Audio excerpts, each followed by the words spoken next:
ಗೆಜ್ಜೆಯ ಬೆಲೆ ಸಾವಿರ ಸಾವಿರ, ಹಾಕುವುದು ಕಾಲಿನಲ್ಲಿ. ಕುಂಕುಮದ ಬೆಲೆ ಪೈಸೆಯಲ್ಲಿ, ಆದರೆ ಹಚ್ಚುವುದು ಹಣೆಯಲ್ಲಿ. ಬೆಲೆ ಮುಖ್ಯ ಅಲ್ಲ, ಇಲ್ಲಿ ಕೃತಿ ಮುಖ್ಯ. ಉಪ್ಪಿನಂತೆ ಕಟು ಮಾತನ್ನ ಹೇಳುವವನು ನಿಜ ಸ್ನೇಹಿತ, ಸಕ್ಕರೆಯಂತೆ ಸಿಹಿ ಮಾತಾಡುವವನು ನಯವಂಚಕ. ಅದಕ್ಕೆ ಉಪ್ಪಿನಲ್ಲಿ ಹುಳು ಬಿದ್ದ ಇತಿಹಾಸವಿಲ್ಲ, ಇತಿಹಾಸದಲ್ಲಿ ಹುಳು ಬೀಳದ ಸಿಹಿ ಇಲ್ಲ. ಕಾಣದ ದೇವರಿಗೆ ಹಾಲು ಖರ್ಜೂರಗಳ ನೈವೇದ್ಯ, ಹಸಿದ ಬಡವನಿಗೆ ಒಣ ರೊಟ್ಟಿ ಹಲಸಿದ ಅನ್ನ.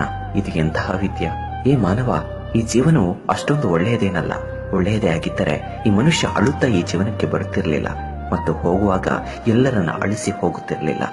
ಬಾ ಎಂದರೂ ಸನ್ಮಾರ್ಗದಲ್ಲಿ ಯಾರೂ ಬರೋದಿಲ್ಲ, ಯಾರು ಕರೆಯದಿದ್ರು ಕೆಟ್ಟ ಮಾರ್ಗದಲ್ಲಿ ಎಲ್ಲರೂ ಬರ್ತಾರೆ. ಅದಕ್ಕೆ ಸಾರಾಯಿ ಮಾರುವವನ ಕುಳಿತಲ್ಲಿಗೆ ಎಲ್ಲರೂ ಹೋಗ್ತಾರೆ, ಆದ್ರೆ ಹಾಲು ಮಾರುವವನು ಅವನೇ ಎಲ್ಲರ ಬೀದಿ ಬೀದಿಗೆ ಮನೆ ಮನೆಗೆ ಬರ್ತಾನೆ. ಹಾಲು ಮಾರುವವನಿಗೆ ಕೇಳ್ತಾರೆ, ಹಾಲಿನಲ್ಲಿ ನೀರು ಬೆರೆಸಿದ್ಯಾ ಅಂತ. ದುಪ್ಪಟ ಹಣ ಕೊಟ್ಟುಕೊಂಡ ಸರಾಯಿಗೆ ತಾವೇ ಕೈಯಾರ ನೀರು ಬೆರೆಸಿ ಕುಡಿತಾರೆ. ವಾರೆ ವಾವ್ ದುನಿಯಾ. ಮದುವೆ ಸಮಾರಂಭದಲ್ಲಿ ಮದುಮಗ ಹಿಂದೆ, ದುನಿಯಾ ಮುಂದೆ. ಶವಯಾತ್ರೆಯಲ್ಲಿ ಹೆಣ ಮುಂದೆ, ದುನಿಯಾ ಹಿಂದೆ ಹಿಂದೆ.